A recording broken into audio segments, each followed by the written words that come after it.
Selamat datang di acara webinar perpajakan dengan tema pembahasan Baper, bahas perpajakan.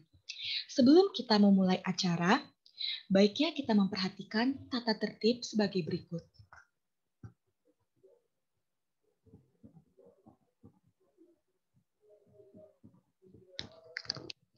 Yang boleh dilakukan selama kegiatan webinar ini adalah: pertama, peserta memasuki Zoom meeting 15 menit sebelum acara dimulai melalui tautan yang telah disediakan panitia.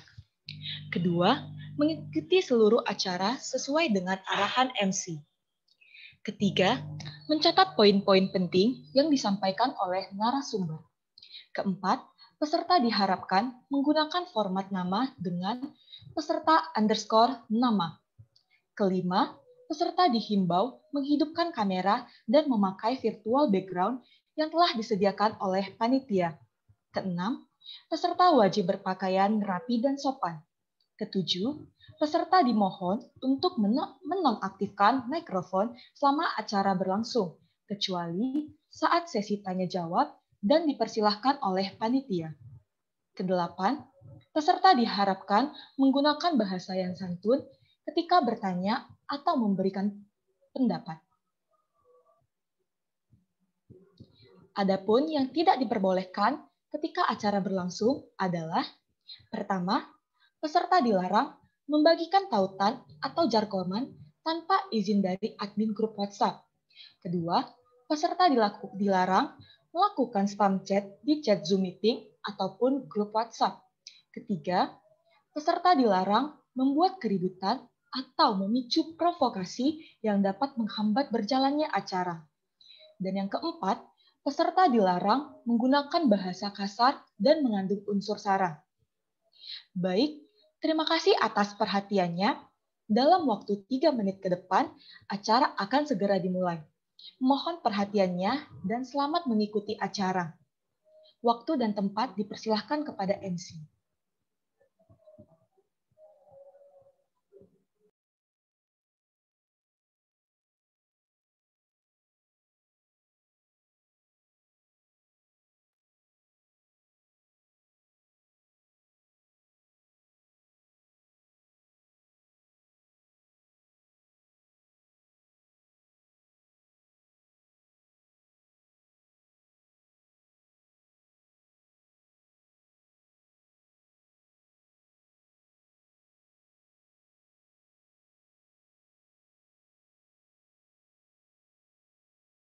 Warahmatullahi wabarakatuh.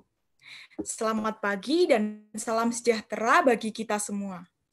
Selamat datang bagi semua peserta Zoom meeting pada pagi hari ini dalam acara webinar Baper, bahas perpajakan. Saya Erindia Arifin, mahasiswi Politeknik Keuangan Negara STAN, program studi Diploma 3 Pajak yang akan memandu acara kita pada pagi hari ini. Puji syukur kita panjatkan kehadirat Allah Subhanahu wa Ta'ala, Tuhan Yang Maha Esa, karena atas izinnya lah kita dapat hadir di webinar hari ini. Untuk membuka acara, izinkan saya membacakan sebuah pantun. Jalan-jalan ke Jati Asih dari pagi hingga petang. Kami sangat berterima kasih bagi rekan-rekan yang sudah datang.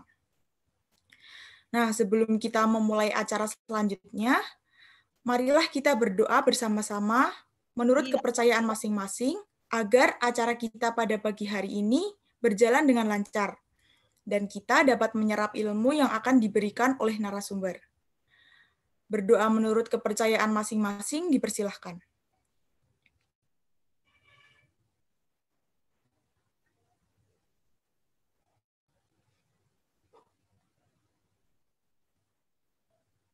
Berdoa dapat dicukupkan. Rekan-rekan sekalian, izinkan saya untuk membacakan rangkaian acara pada pagi hari ini. Acara pertama adalah menyanyikan lagu Indonesia Raya. Acara yang kedua akan dilanjutkan oleh sambutan perwakilan panitia. Acara ketiga adalah pemaparan materi oleh narasumber, yang akan dilanjutkan dengan sesi tanya-jawab. Lalu akan dilanjutkan dengan sesi foto bersama, sekaligus diikuti dengan penutupan. Rekan-rekan sekalian, untuk mengawali acara, Marilah kita bersama-sama menyanyikan lagu kebangsaan Indonesia Raya. Rekan-rekan kami mohon memposisikan diri dengan nyaman.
Acara selanjutnya adalah sambutan perwakilan panitia webinar pada pagi hari ini, yaitu Kak Muhammad Reza Fahlevi.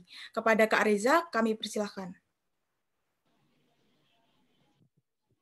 Baiklah. MC, apakah suara saya sudah terdengar? Sudah, silakan. Ya, terima kasih MC atas kesempatannya. Assalamualaikum warahmatullahi wabarakatuh. Salam sejahtera bagi kita semua. Shalom, Om Swastiastu, Namo Buddhaya, salam kebajikan, dan selamat pagi. Pertama-tama, saya ingin mengucapkan rasa syukur kepada Allah Subhanahu wa Ta'ala, karena tanpa nikmat dan karunia-Nya, acara ini tidak akan bisa terselenggara dengan baik. Kemudian, pada kesempatan kali ini, saya mewakili seluruh rekan panitia, ingin mengucapkan banyak terima kasih kepada para peserta webinar Baper Bahas Perpajakan, yang telah meluangkan waktunya di minggu pagi yang cerah ini, yang mana mungkin biasanya teman-teman pada menghabiskan waktunya bersama keluarga atau bersantai. Namun pada pagi hari ini dikhususkan untuk mengikuti webinar Baper ini. Nah, kemudian saya juga mengucapkan terima kasih kepada seluruh rekan panitia dan juga semuanya yang terlibat dalam mensukseskan acara ini. Kemudian tanpa berlama-lama, mungkin sekian dari yang bisa saya ucapkan. Saya kembalikan kepada MC. Terima kasih. Terima kasih kepada Kak Reza yang telah memberikan sambutannya. Kemudian kita akan memasuki acara inti pada pagi hari ini, yaitu penyampaian materi oleh narasumber. Rekan-rekan sekalian, mungkin ada beberapa dari kalian yang masih bingung, apa itu pajak, apa manfaat pajak, apa saja jenis-jenis pajak, hingga kemana kita harus bayar pajak. Untuk itu, di sini kita akan belajar bersama-sama dengan narasumber yang luar biasa. Nah, sebelum acara berlanjut, izinkan saya untuk memperkenalkan narasumber-narasumber kita pada pagi hari ini. Narasumber yang pertama ada Kak Anisha Nuriswandasari, mahasiswa program studi Diploma 3 Pajak Politeknik Keuangan Negara STAN. Kak Anisha, apa kabar? Halo Kak Erin, alhamdulillah baik. Kak Erin apa kabar? Sudah siap memaparkan materi pada pagi hari ini? Harus siap dong, semangat. Oke. Kemudian narasumber yang kedua kita ada Kak Agung Nugraha, mahasiswa program studi Diploma 3 Pajak, Politeknik Keuangan Negara STAN. Kak Agung, bagaimana kabarnya? Halo Kak Erin. Alhamdulillah, baik. Kak Erin gimana? Sudah siap berbagi ilmu? Gimana? Tentunya. Baik, kita lanjutkan. Rekan-rekan sekalian, setelah ini Kak Agung dan Kak Anisha akan memaparkan materi webinar bahas perpajakan, kemudian akan dilanjutkan dengan sesi tanya-jawab. Bagi peserta yang ingin bertanya selama sesi pemaparan materi, dapat mengetik di kolom chat. Dan kemudian pertanyaan tersebut akan disampaikan secara langsung kepada narasumber setelah pemaparan materi selesai, usai dipersilahkan oleh MC. Untuk itu, kesempatan pertama akan saya berikan kepada narasumber pertama kita pada pagi hari ini. Mari kita sambut Kak Anisha dengan meriah. Silahkan Kak Anisha untuk menyampaikan materinya.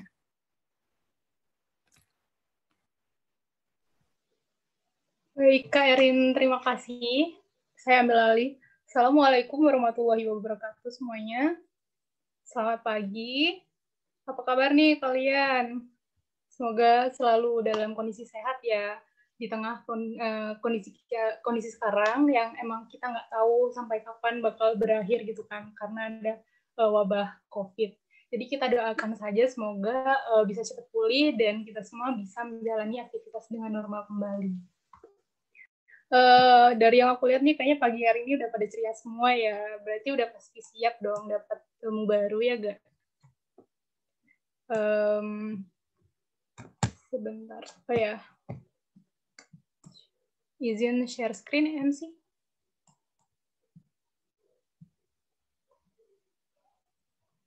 Apakah sudah terlihat?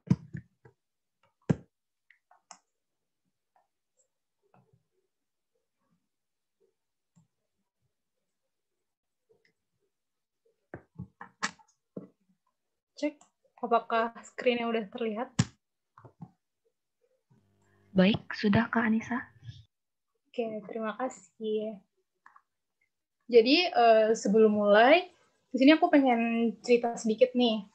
Kalian sering nggak sih dengar kayak ucapan orang-orang kayak buat apa gitu kita bayar pajak? Terus emang dapat apa sih kita dari bayar pajak itu?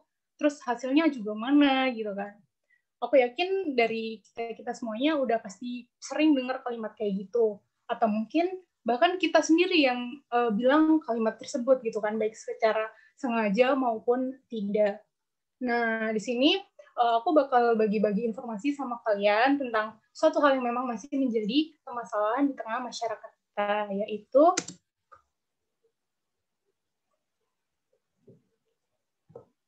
kenapa sih harus bayar pajak? Nah, sebelum mengulas lebih lanjut lagi tentang pajak, di sini kita harus mengenal terlebih dahulu apa itu APBN. Nah, APBN adalah anggaran pendapatan dan belanja negara, yang mana APBN ini disusun dengan tujuan untuk dijadikan pedoman dalam melaksanakan berbagai kegiatan yang akan dilakukan oleh negara. Nah, adanya APBN ini membuat pemerintah memiliki gambaran apa aja sih yang akan diterima sebagai pendapatan atau pengeluaran yang akan dilakukan selama 1 tahun anggaran. Nah, penyusunan APBN ini diharapkan dapat dirancang dengan baik dan tentunya dilaksanakan sesuai dengan aturan yang berlaku. Juga tujuan utamanya ini tentu aja mampu meningkatkan pertumbuhan ekonomi, kemakmuran, dan meningkatkan kesempatan kerja. Nah, di sini bisa terlihat ya, struktur APBN ini terdiri dari anggaran pendapatan negara yang berasal dari pajak, pendapatan negara bukan pajak atau PNBP, hibah, dan anggaran pembiayaan. Pada hakikatnya, pajak ini merupakan hal yang nggak bisa dipisahkan dari APBN karena pajak merupakan salah satu komponen APBN dengan kontribusi terbesar. Hal ini dapat dilihat dari data penerimaan pajak yang tertera pada PowerPoint ya. Nah, penerimaan pajak ini terbilang paling besar ketimbang komponen yang ada di dalam APBN yang lain. Nah, pajak yang udah dikumpulkan ini, yang segini banyaknya, selanjutnya akan dialokasikan ke anggaran belanja pusat maupun daerah sesuai dengan proporsi yang telah ditentukan. Jadi maksudnya dialokasiin itu gimana sih? Jadi ayo kita berandai-andai dulu. Misal nih, dalam setahun kalian punya pendapatan sebesar misalkan X rupiah, dan kamu bayar tuh pajak penghasilan atas pendapatan kamu dengan total pajak selama setahunnya itu sebesar 1 juta rupiah. Nah, atas 1 juta yang telah kalian bayarkan ini, otomatis kalian telah turut berkontribusi dalam belanja negara. Bisa dilihat ya, kemana aja uang pajak yang telah kita bayarkan. Ini bisa dilihat di PPT-nya, misalkan untuk pelayanan umum sebesar 170.000, lalu pendidikan sebesar 68.000, lalu untuk kesehatan sebesar 29.000, pertahanan sebesar 51.000, ekonomi sebesar 149.000 sekian, dan yang lainnya. Jadi memang banyak manfaatnya sekali pajak untuk berbagai sektor. Seperti yang saya bilang tadi, pajak ini tentu banyak sekali memberikan manfaat. Yang pertama, sebagai sumber utama penerimaan dan kas negara. Ini sama kayak perekonomian di rumah tangga ya. Negara juga mengenal adanya sumber-sumber penerimaan dan pengeluaran. Nah, seperti yang kita tahu juga, pajak memang merupakan sumber utama penerimaan negara yang menyumbang sekitar lebih dari 80% dari seluruh penerimaan negara. Kayak bayangkan aja gitu, gimana kalau negara tanpa pajak. Tentunya sebagian besar kegiatan yang tadi yang ada di PPT sebelumnya itu, kayak ekonomi, kesehatan, pendidikan, dan yang lainnya akan sulit untuk dilaksanakan. Lalu yang kedua, ini ada memberikan subsidi serta mengurangi beban masyarakat.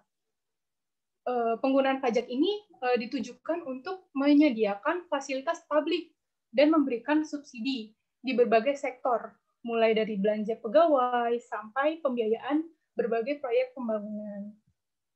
Nah, pembangunan sarana umum kayak misalkan jalan, jembatan, terus sekolah, rumah sakit, bahkan kayak kantor polisi juga, terus pembangunan infrastruktur juga, biaya pendidikan, lalu biaya kesehatan, subsidi BBM, gaji pegawai juga. Ini semua dibiayai oleh penerimaan pajak yang tadi. Jadi kayak semakin banyak pajak yang dipungut, maka semakin banyak juga fasilitas dan infrastruktur yang dibangun, dan tentu saja hal ini dapat mengurangi beban masyarakat. Lalu yang ketiga adalah membiayai kepentingan umum dan pengeluaran negara. Nah, dari pajak yang telah disetorkan oleh masyarakat tadi, nantinya akan digunakan negara untuk kesejahteraan masyarakat juga. Antara lain seperti memberi subsidi barang-barang yang dibutuhkan masyarakat dan membayar utang-utang negara. Selain itu juga pajak digunakan untuk menunjang ekonomi, terutama pada UMKM agar perekonomian kita dapat terus berkembang. Tentu saja hal ini bertujuan untuk menggerakkan roda perekonomian di Indonesia. Nah, selain manfaat, juga terdapat fungsi pajak. Di sini ada 4, jadi kita bahas satu-satu. Yang pertama ada fungsi anggaran atau budgeter. Nah, di sini pajak dijadikan alat untuk memasukkan dana secara optimal dari kas negara, tentunya berdasarkan undang-undang perpajakan yang berlaku.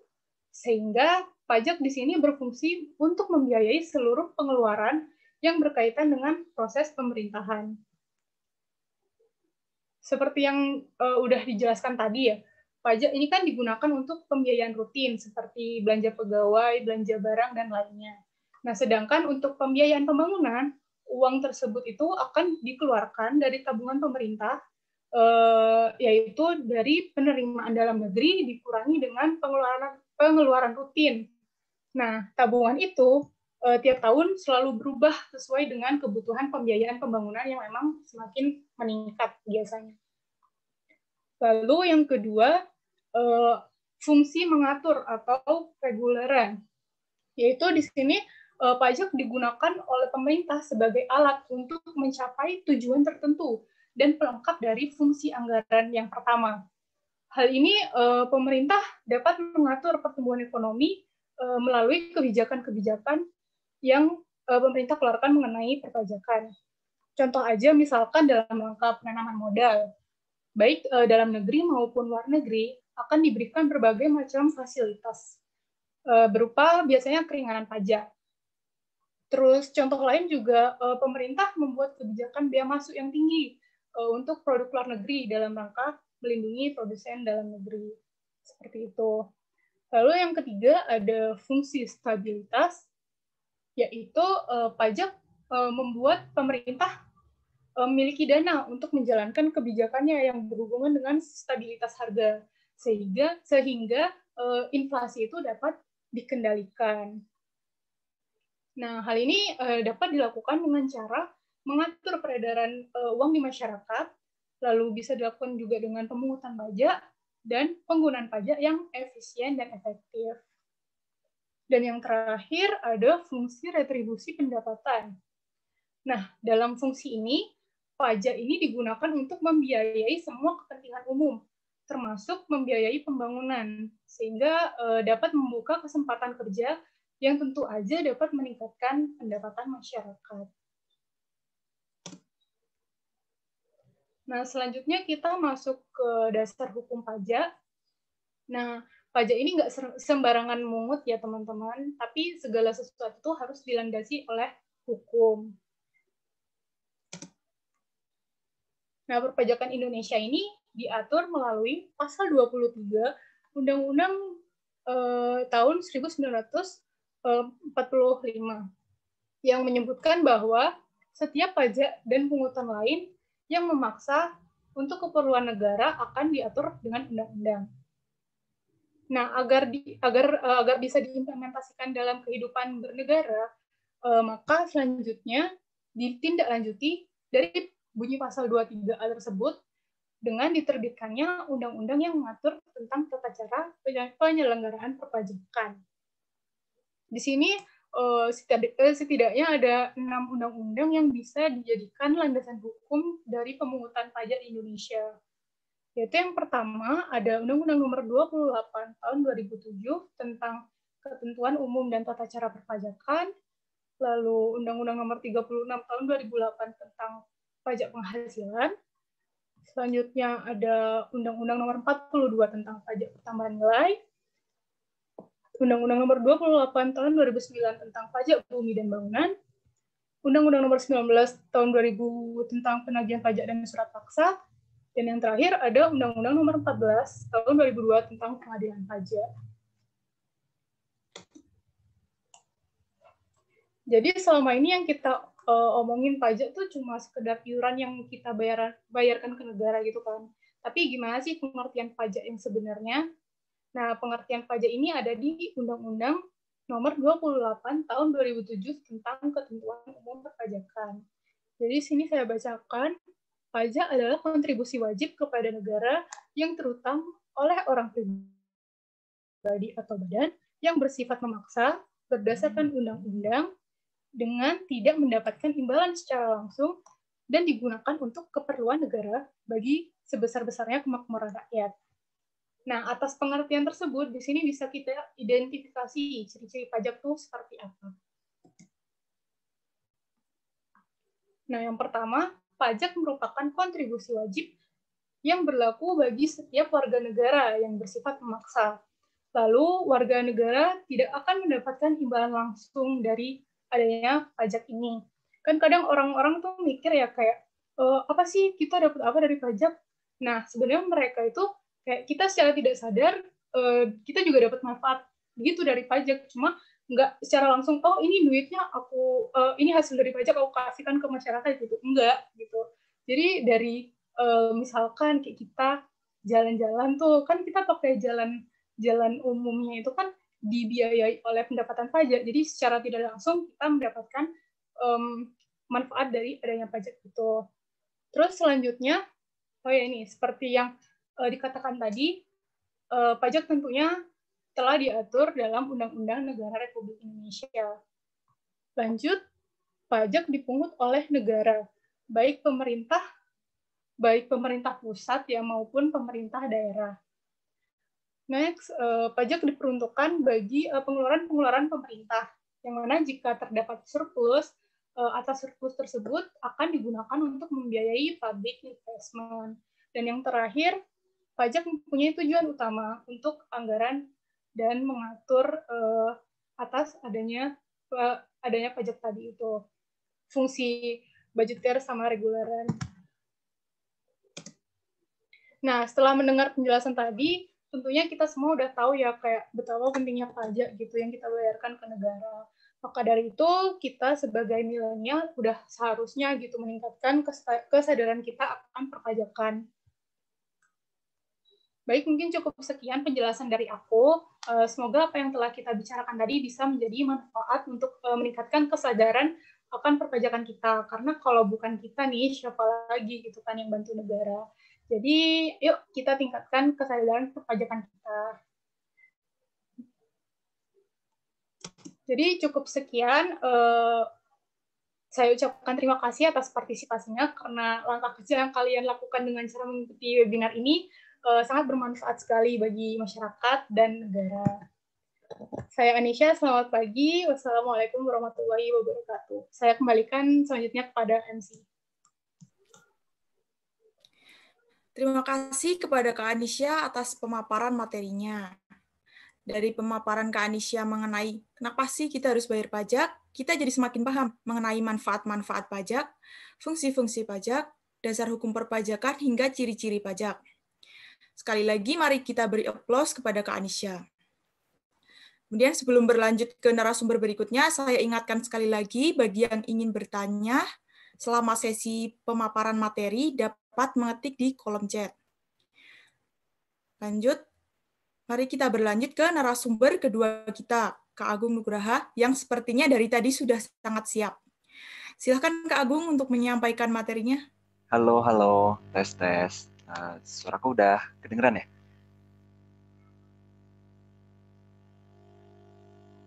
Halo? Sudah, Agung. Ya. Sudah, Agung. Assalamualaikum warahmatullahi wabarakatuh. Salam, nama budaya, salam kebajikan, selamat pagi semuanya, semangat pagi. Sebelumnya terima kasih nih telah memberikan kesempatan buat saya juga untuk menjelaskan kepada teman-teman semua seluk-beluk tentang perpajakan, dan terima kasih juga tidak lupa disampaikan kepada teman-teman yang sudah menghadiri acara ini di minggu pagi yang seharusnya masih males-malesan atau gabut-gabutan gitu, tapi kita semangat untuk menimba ilmu terus ya. Nah, pada pembahasan kali ini, bila tadi oleh Kak Anisha sudah dijelaskan apa itu dasar-dasar pajak, mulai dari manfaat, fungsi, dan dasar hukumnya, mari kita sekarang menuju ke bahasan yang lebih mendasar lagi tentang persiapan perpajakan kita. Saya izin share screen ya.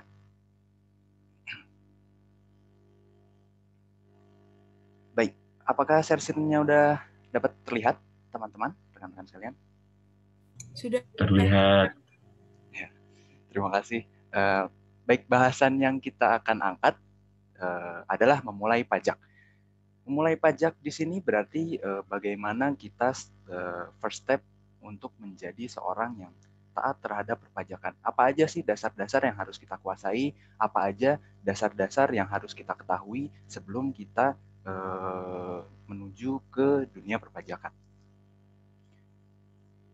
Baik, di awal saya mulai dengan quotes dari DJP yang tentunya kita semua sudah ketahui ya mungkin ya, yaitu tentang pajak kita untuk kita.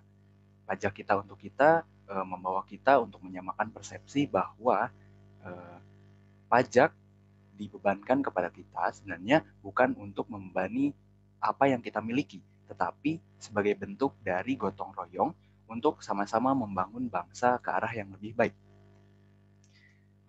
Baik, jadi apa aja ya pembahasan pagi hari ini? Saya akan membahas tentang 3 poin utama terkait bagaimana memulai perpajakan. Maaf. Yang pertama ada tentang jenis-jenis pajak. Yang kedua syarat wajib sebagai wajib pajak untuk memulai pajak. Dan yang ketiga adalah tempat membayar pajak itu sendiri. Yang pertama kita mulai dari jenis pajak. tentunya sebelum kita bisa membayar pajak atau terjun ke dunia perpajakan, kita harus tahu nih, pajak-pajak apa aja sih yang sebenarnya ada di Indonesia ini secara garis besar, dan apa yang menjadi kewajiban kita sebagai warga negara untuk membayar pajak. Pertama, pajak bisa dikategorikan melalui sifatnya, berdasarkan sifatnya. Ada dua macam. Yang pertama subjektif dan yang kedua objektif. Menurut subjektif, maka pajak aku, kamu, dan kita akan berbeda dari setiap orang, masing-masing orang ya. Nah, masing-masing orang memiliki tanggung jawab perpajakan yang berbeda sesuai dengan tanggungan dan penghasilan yang dimilikinya. Maka pajak bersifat subjektif ini lebih erat kaitannya dengan pajak penghasilan karena berkaitan dengan keuangan diri sendiri. Berbeda dengan sifat yang satunya lagi, yaitu pajak objektif. Pajak objektif menjelaskan bahwa pajak itu dikenakan terhadap apa-apa yang kita miliki dan apa yang akan kita miliki. Seperti kita lihat contohnya pajak bumi dan bangunan. Nah, pajak bumi dan bangunan tidak mengenal tua, muda, dan siapa yang harus dikenakan pajak, tetapi berfokus kepada tanah dan bangunan yang ada di situ sebagai dasar untuk dapat dikenakan atau diwajibkan perpajakannya. Contoh lain, misal kita membeli sesuatu barang, lalu kita kena tambahan 10%. Nah, tambahan 10% itu menurut sifat objektif tidak melihat bagaimana kita dan kemampuan kita dalam membayarnya, tetapi lebih terhadap barang itu sendiri. Selanjutnya, jenis pajak bisa dikategorikan berdasarkan lembaganya. Yang pertama ada pusat, yang kedua di daerah. Nah, untuk di pusat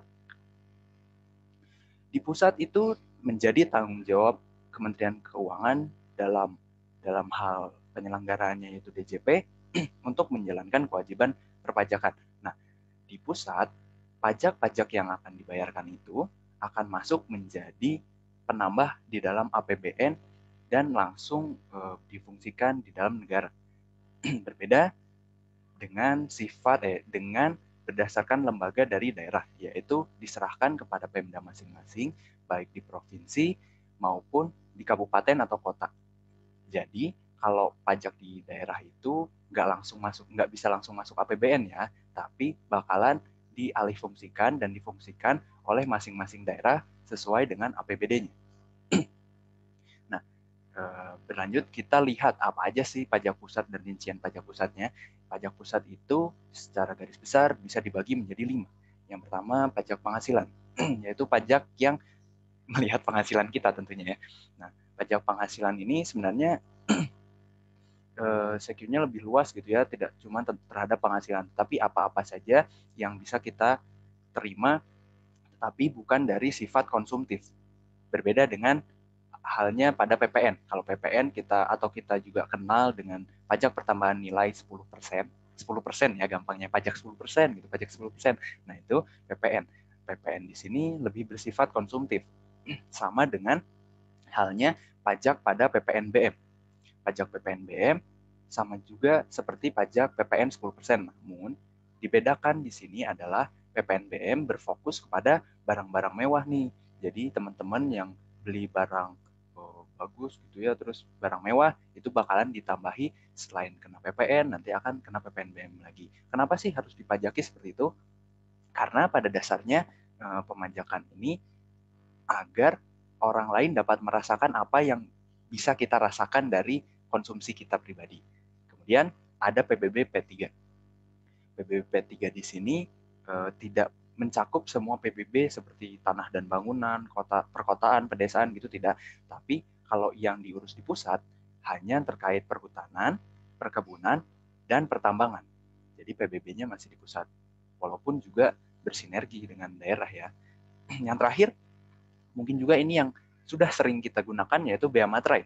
Bea Materai digunakan untuk biasanya legalitas surat atau sertifikat gitu. Nah, Bea Materai dikategorikan sebagai pajak yang dikelola oleh pusat atau DJP. Selanjutnya, kita beralih dari pusat, sekarang kita singgah ke daerah. Daerah itu dibagi menjadi 2, ada provinsi dan kabupaten kota. Yang utama dari pajak daerah ini sebenarnya adalah di pajak-pajak yang berada di provinsi. Yang pertama ada pajak kendaraan bermotor, BBNKB atau bea balik nama kendaraan bermotor, PBBKB, terus pajak air tanah, dan pajak rokok. Nah,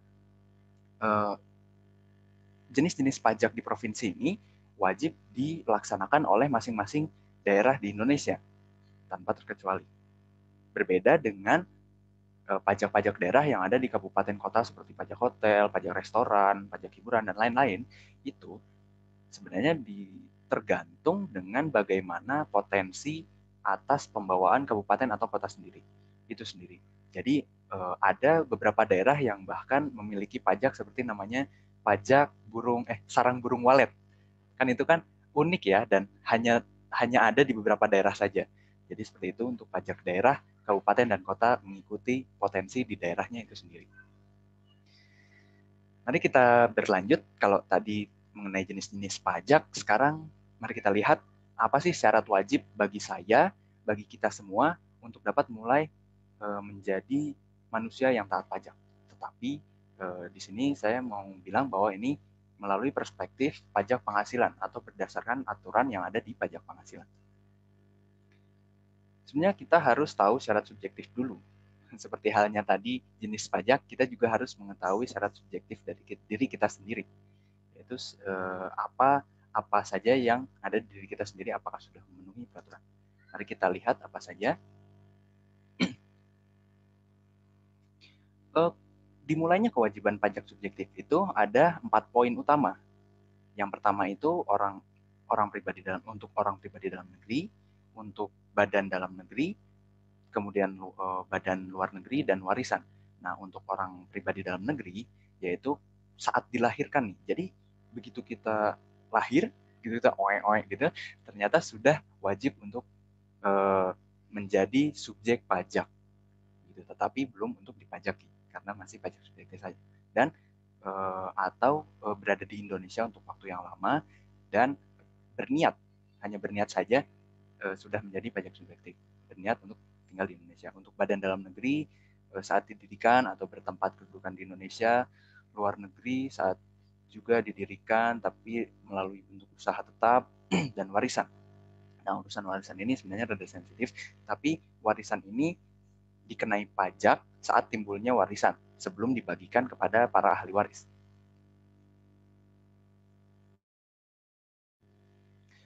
Kemudian ada syarat objektif. Objektif seperti tadi yang saya bilang, bahwa objektif ini melihat dari apa yang kita terima dan apa yang kita miliki. Nah, bila kita berbicara tentang pajak penghasilan, maka syarat objektifnya adalah penghasilan.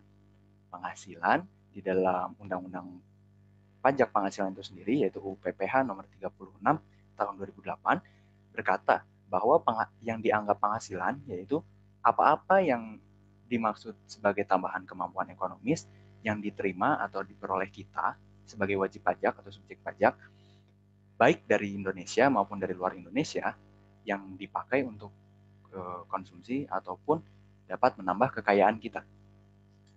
Nah, ini ada beberapa contoh objek pajak penghasilan, atau sering juga dikenal di dalam dunia perpajakan, yaitu pasal 4 ayat 1. Pasal 4 ayat 1 ini berkaitan dengan pajak-pajak penghasilan yang dapat dikenai pajak. Objek pajak penghasilan. Yang pertama ada gaji, terus hadiah, laba usaha, keuntungan atas penjualan, royalti, dividen, bunga, sewa, dan lain sebagainya. Nah, itu sebagian kecil contoh objek pajaknya. Lalu gimana sih kita mengetahui kapan sih kita wajib gitu ya untuk memulai perpajakan? Nah, kita bisa dikatakan sebagai wajib pajak itu apabila antara kedua syarat tersebut sudah terpenuhi, antara syarat subjektif dan objektif. Barulah di sana kewajiban perpajakan kita timbul, karena kita juga sudah menjadi subjek pajak, terus sudah punya penghasilan, barulah negara bisa memajaki kita. Oke, yang ketiga adalah tempat membayar. Ini sebenarnya saya angkat karena mungkin masih ada dari beberapa teman yang masih salah, aduh bayar pajak itu kemana ya? Apakah harus ke DJP atau gimana? Nah, yang pertama kita bahas dulu pajak pusat.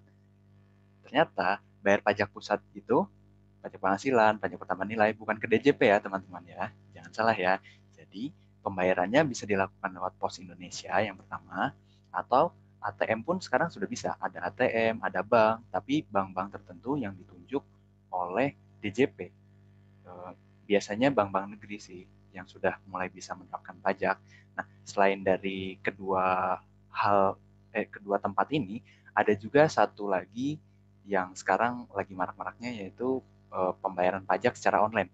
Nah, kalau yang secara online ini disediakan ruangnya oleh DJP itu sendiri. Nah, kalau gitu muncul pertanyaan kan, lalu apa sih DJP itu kerjanya kalau nggak narikin uang pajak dari kita? Ada loh. Jadi bukan uangnya yang kita kumpulkan, tapi pendataannya yang sebenarnya kita kumpulkan dan data begitu ya. Yang pertama itu ada terkait SPT. SPT ini yaitu surat pemberitahuan tahunan, laporan teman-teman semua terhadap pajak yang telah dibayarkan. Nah, datanya tersebut kita yang terima, DJP yang terima. Selain itu juga DJP berkaitan dengan pengurusan NPWP dari mulai pembuatan, ganti nama, dan lain sebagainya. Nah, itu tadi pajak pusat ya. Pajak pusat berarti bukan di DJP, ingat. DJP cuma menerima laporan saja. Kemudian di pajak daerah. Nah, sama juga di pajak daerah nih. Banyak daerah-daerah, termasuk yang provinsi terutamanya ya, pembayarannya itu tidak langsung ke kantornya, kantor daerah atau Pemdanya, tetapi dialihfungsikan kepada ada dinas terkait, yaitu Bapenda, atau ada juga teman-teman yang mengenalnya dengan nama Samsat gitu ya. Nah, selain Bapenda dan Samsat, ada juga Indomaret, Alfamart, sebut merek nih, sama bank-bank tertentu, biasanya bank daerahnya masing-masing. Kalau Bandung ya BJB, Jawa Barat itu BJB, Jakarta Bank DKI, dan lain sebagainya. Yang terakhir ada sedikit tambahan nih, sneak peek tentang perpajakan yang lagi hangat-hangatnya gitu ya, akan dibahas sedikit. Yang pertama, tentang apakah pelajar perlu nggak ya bikin NPWP itu?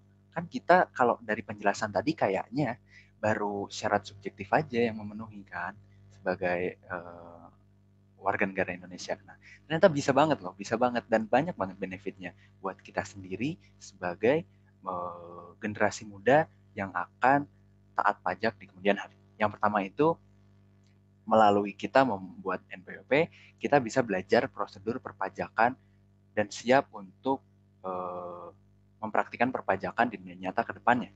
Terus yang kedua, ada insentif untuk bagi pemilik NPWP, yaitu kena pajaknya lebih rendah. Jadi kalau kita tiba-tiba nih diundang untuk apa gitu, terus ternyata dapat uang pesangon atau uang gaji. Nah, uang gajinya itu yang tadinya seharusnya dipajaki 20% lebih tinggi, 120% dari tarif aslinya. Dengan kita memiliki NPWP, tahu-tahu kita dikasih insentif sebesar 20% lebih rendah, atau hanya 100%-nya saja dari tarif aslinya. Yang ketiga, benefit lainnya seperti investasi, terus perbankan gitu kan, belakangan menggunakan persyaratan untuk menggunakan NPWP. Caranya gimana? Caranya teman-teman bisa langsung kunjungi saja direct.pajak.go.id dengan mendaftarkan email teman-teman masing-masing dan ikuti saja semua prosedurnya di sana, tulis nama, data, dan lain sebagainya, pokoknya next aja. Terus tunggu deh, nanti NPWP-nya karena juga lagi kondisi pandemi kayak gini, akan langsung dikirimkan ke alamat rumah teman-teman. Prosesnya ya relatif ya, bisa 2 minggu, 3 minggu gitu, tapi yang pasti akan sampai ke rumah teman-teman. Jadi mau pada bikin NPWP kan? Nah, yang selanjutnya ada materi, ada yang lagi hangat-hangatnya juga, yaitu materi tempel baru. Kita kan kenal tuh materi tempel dulu cuma ada 6.000 dan 3.000 di zaman kita. Ternyata mulai tahun 2021 ini, dari mulai 2020 akhir kemarin Desember, ada dicanangkan materi tempel nominal 10.000, yang membuat materi 6.000 dan 3.000 sudah tidak ada lagi. Tapi jangan khawatir kalau teman-teman hanya masih menemukan materi tempel 6.000 atau 3.000 atau bahkan masih pegang, itu masih bisa dipakai, tapi jangka waktunya hanya untuk 1 tahun terakhir ini. Gimana cara pakainya? Itu harus disetarakan mendekati 10.000. Seperti misal contoh 6.000 sama 3.000. Atau melebihi 10.000, 6.000, 12.000. Atau juga 3.003 menjadi 9.000. Nah, seperti itu. Itu masih bisa dimanfaatkan sampai dengan akhir tahun 2021. Yang terakhir, mungkin teman-teman juga pasti nih udah merasakan buat teman-teman yang suka berlangganan Netflix, Spotify, atau top up Diamond Mobile Legend gitu ya. Ada kenaikan harga kan? Ada kenaikan harga 10% di pembayaran tersebut. Nah, ternyata adanya kelebihan pembayaran tersebut karena mulai dari 1 Agustus 2020 kemarin, PPN mulai dipajaki untuk aktivitas-aktivitas kegiatan tersebut, menyetarakan dengan objek-objek penghasilan yang lainnya. Kalau sebelumnya kan Netflix kok nggak kena pajak ya ini ya. Nah, itu ternyata ada potensinya. Jadi jangan khawatir dengan teman-teman berlangganan Netflix, berlangganan Spotify, ternyata juga sudah berkontribusi dengan negara. Mungkin sekian materi yang bisa saya sampaikan pada pagi hari ini. Semoga apa-apa yang telah saya sampaikan bukan hanya dikuasai secara teori dan dipahami secara teori, namun juga dapat diaplikasikan secara nyata langsung kepada masyarakat di kemudian hari. Akhir kata dari saya, sekian. Terima kasih. Wassalamualaikum warahmatullahi wabarakatuh. Waktu dan tempat saya kembalikan kepada Kak Erin. Terima kasih. Terima kasih kepada Kak Agung atas pemaparan materi yang luar biasa. Semoga rekan-rekan semua semakin paham nih dengan seluk-beluk perpajakan. Dari pemaparan materi Kak Agung tadi, kita jadi tahu apa saja yang harus kita persiapkan untuk mempelajari perpajakan, yaitu mengetahui jenis-jenis pajak, syarat-syarat pajak, dan tempat membayar pajak. Sekarang, mari kita beralih ke acara berikutnya, yaitu sesi tanya-jawab. Sebelumnya, panitia telah menerima beberapa pertanyaan dari Google Form pendaftaran. Di sini saya akan membacakan 3 pertanyaan yang telah terpilih. Pertanyaan pertama dari Muhammad Hafiz Ramadan. Pertanyaannya yaitu, bagaimana perhitungan pajak barang dari luar, seperti sepatu, kaos, jaket, dan lain-lain? Kepada narasumber dipersilahkan untuk menjawab. Baik, untuk pertanyaan dari Saudara Hafiz, terima kasih ya, bagus sekali pertanyaannya. Kenapa sih impor itu kok bisa jadi lebih mahal harganya? Nah, jadi begini, teman Hafiz, nilai impor itu hanya dibentuk dari beberapa bagian. Selain dari barangnya itu sendiri, ada juga asuransi. Karena kan kita mengirimkan barang-barang tersebut dari luar negeri ya, maka harus diasuransikan takut kenapa-napa di jalan. Terus yang kedua ada freight atau beban perjalanan. Nah, itu udah dua poin yang dapat menambahkan harga barang kita. Yaitu yang pertama asuransi dan yang kedua freight atau biasa teman-teman pajak sebut dengan CIF, yaitu cash, insurance dan fragment ya. Nah, dari ketiga tersebut masih ditambahi lagi dengan urusan di bea cukai. Nah, bea cukai ini dilakukan sebagai bentuk partisipasi masyarakat, juga partisipasi bea cukai untuk mengecek barang-barang apakah barangnya sudah dapat dipakai di Indonesia ataukah sudah dapat diterima di Indonesia melalui yang namanya bea masuk. Nah, bea masuk ini sebenarnya beragam. Tapi yang paling umum itu ada yang 4,5% gitu ya. Nah, tambahan-tambahan ini masuknya bukan sebagai pajak, tapi sebagai bea cukai, urusannya di DJPB. Nah, adanya tambahan ini sebenarnya melegalitas barang yang kita miliki agar aman dipakai di Indonesia, bukan dianggap sebagai barang bodong atau barang ilegal gitu ya. Nah, barulah pajak setelah adanya CIF ditambah bea masuk untuk persuratan DJPB, barulah di situ pajak masuk sebagai PPN atau pajak konsumsi. Nah, seperti yang tadi dijelaskan kan, barang-barang yang kita konsumsi harus juga dipajaki agar orang lain yang sebenarnya tidak memiliki kemampuan ekonomis yang sama dengan kita bisa di kemudian hari merasakan manfaat yang sama dari apa yang kita konsumsi. Begitu teman Hafiz, semoga menjawab pertanyaan.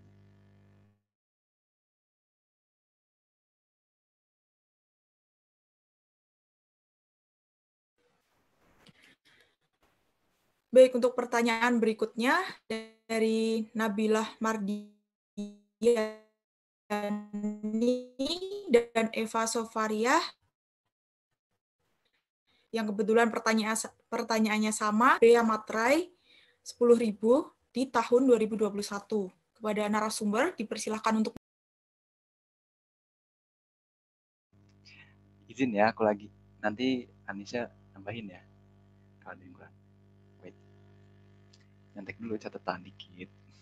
Jadi, bea materai seperti apa yang telah tadi di slide disampaikan, bahwa mulai berlaku dari 1 Januari kemarin sampai Desember 2021, itu diberlakukan karena adanya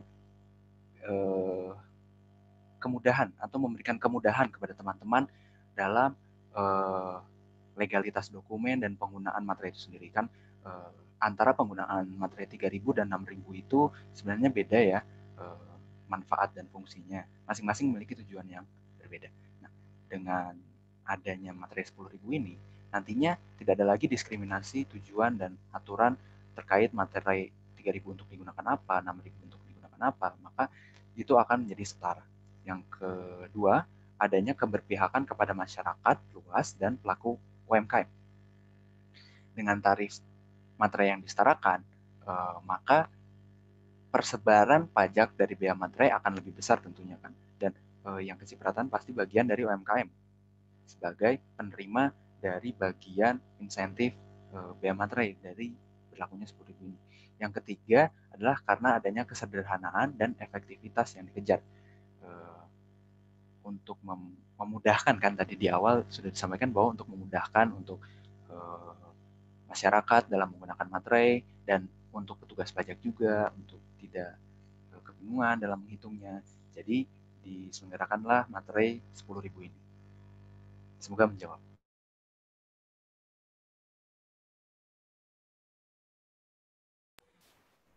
Kemudian untuk pertanyaan yang ketiga dari Ikadek Buana Sidi. Pertanyaannya yaitu, bagaimana cara melaporkan pajak jika nanti sudah mendapatkan penghasilan? Kepada narasumber dipersilakan untuk menjawab.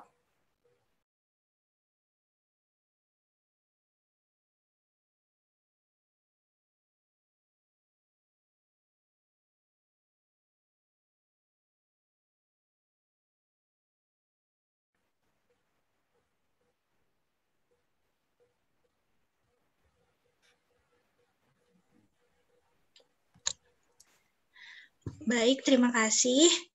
Saya ingin bertanya tentang bagaimana perlakuan pajak untuk YouTuber, online shop, atau seperti selebgram. Terima kasih.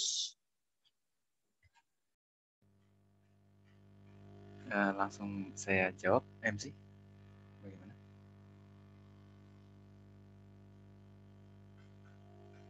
Ya, baik. Pertanyaannya mengenai bagaimana perlakuan pajak untuk YouTuber, online shop, atau selebgram.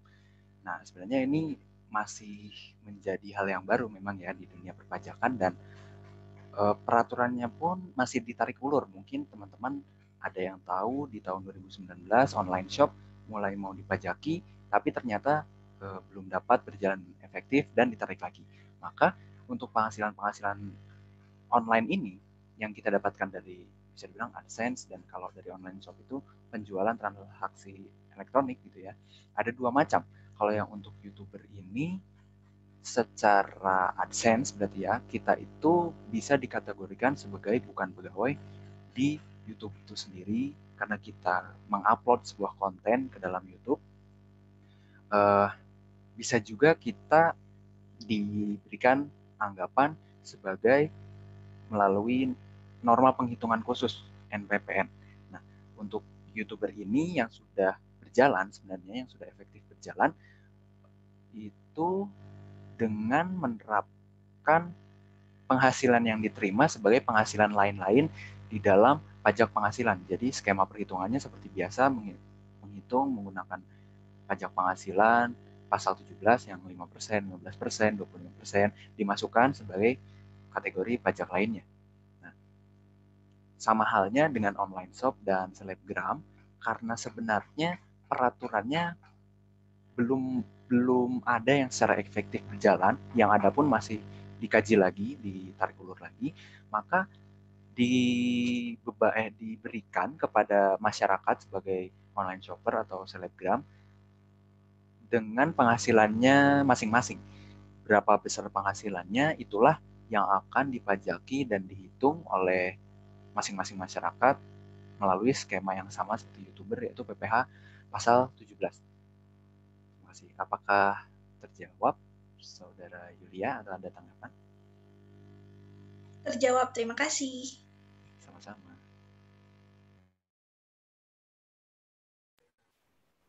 Kemudian pertanyaan berikutnya dari Rais Wijaksono Sugiri. Silakan untuk Rais untuk unmute dan menyampaikan materinya kepada narasumber.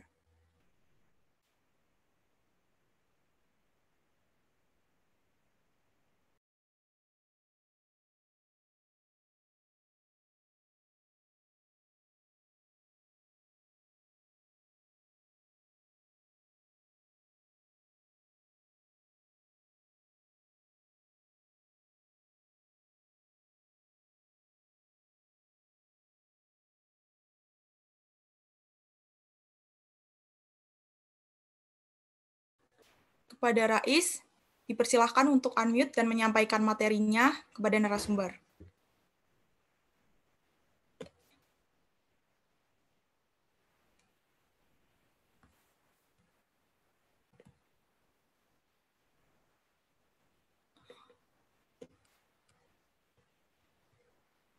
Kalau tidak ada yang bertanya lagi,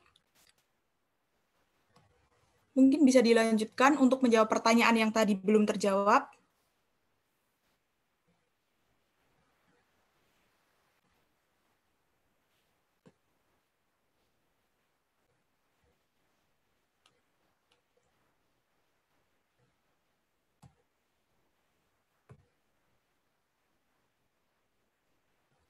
Kepada narasumber dipersilahkan.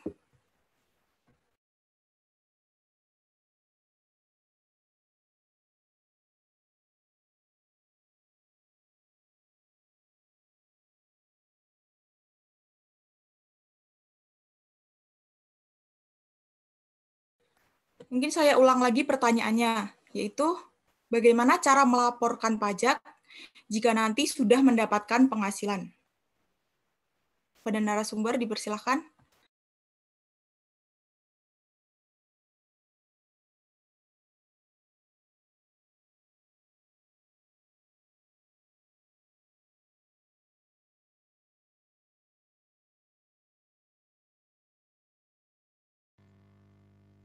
Nah, baik, saya mau sedikit dulu menjawab beberapa bagian dari pertanyaan tersebut. Yang pertama itu seperti yang tadi dijelaskan, yaitu membuat NPWP setelah kita mendapatkan penghasilan. Tapi lebih efisiennya kita mempunyai NPWP dulu sebelum berpenghasilan. Oh iya, tadi ada juga yang ingin ditambahkan untuk yang mahasiswa bahwa NPWP bisa kita buat, tapi kan memiliki kewajiban untuk melaporkan. Nah, agar kita tidak harus melaporkan setiap tahun, kita bisa menjadikan NPWP tersebut menjadi non-efektif. Non-efektif ini dapat diajukan melalui DJP dan memintakan agar NPWP-nya dapat tidak untuk melaporkan pajak setiap tahun. Karena kita belum berpenghasilan, tapi akan efektif lagi kalau kita udah punya penghasilan. Mungkin kepada Anisya akan menambahkan jawaban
Apakah ada yang mau ditambahkan, Manisha? Kalau tidak, mungkin kita akan lanjutkan ke acara berikutnya.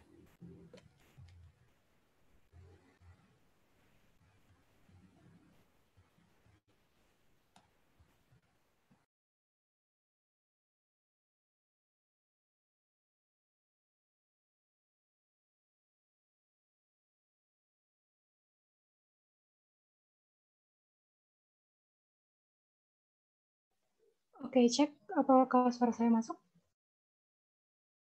Masuk, silakan. Oke, mohon maaf tadi ada gangguan sinyal. Jadi untuk pertanyaan yang tadi, gimana sih cara melaporkan pajak, penghasilan saat kita punya cara melaporkan pajak ketika kita punya penghasilan. Jadi kita di sini dikenal dengan 3M. Yang pertama, pastinya kita harus mempunyai NPWP dulu. Nah, tadi cara membuat NPWP-nya udah dijelaskan sama Mas Yoga di depan. Lalu setelah kita punya NPWP, kita akan menghitung sendiri berapa penghasilan yang kita dapatkan selama 1 tahun. Setelah itu dikurangi dengan PTKP, yaitu penghasilan tidak kena pajak. Lalu dari situlah kita bisa mengetahui berapa sih pajak terutang kita selama 1 tahun. Nah, setelah memperhitungkan hal tersebut, maka selanjutnya atas SPT yang telah kita isi dengan cara memperhitungkan penghasilan yang kita dapatkan tadi, kita laporkan kepada DJP. Seperti itu mungkin tambahannya.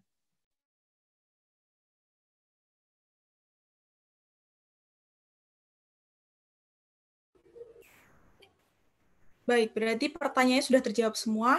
Mari kita lanjutkan ke acara berikutnya.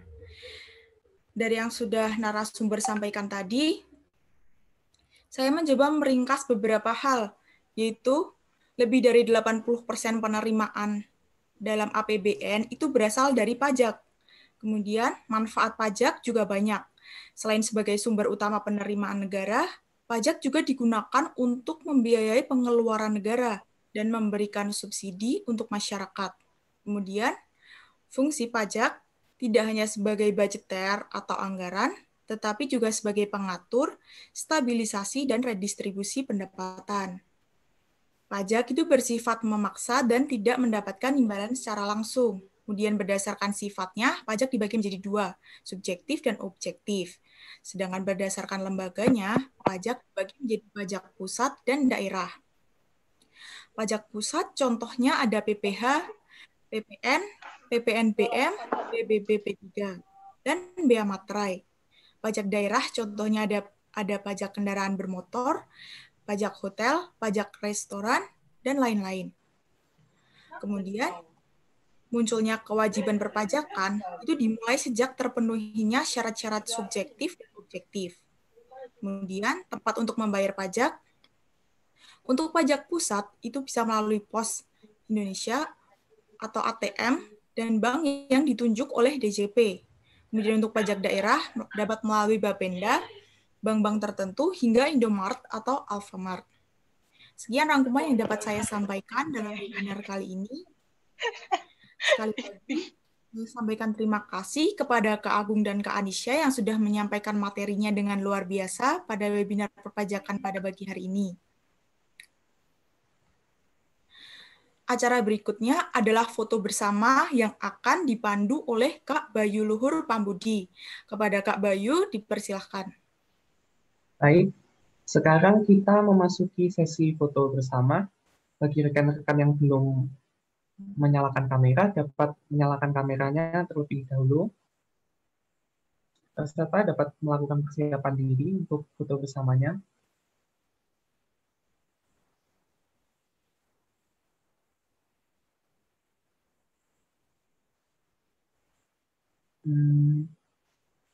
Mari teman-teman nyalakan kameranya.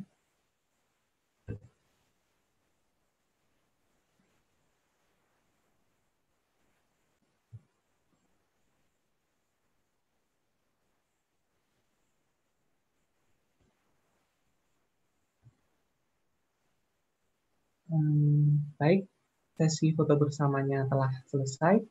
Terima kasih. Kemudian ini rekan-rekan peserta, kita dapat melanjutkan ke kegiatan berikutnya.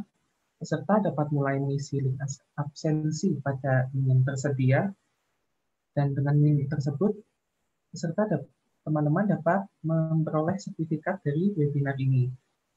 Dan kemudian, untuk mengisi webinar, akan tersedia password dari webinar ini untuk mengisi formnya, untuk link absensi pada kolom chat. Kemudian waktu dan tempat saya persilahkan kembali ke MC.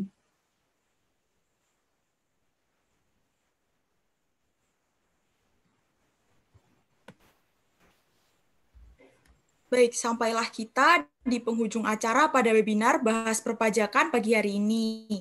Saya ucapkan terima kasih kepada seluruh panitia dan narasumber kita pada acara ini. Dan tak lupa terima kasih kepada seluruh peserta webinar yang sudah hadir pada acara pagi hari ini. Saya ingatkan sekali lagi bagi seluruh peserta webinar untuk mengisi link presensi yang sudah ada.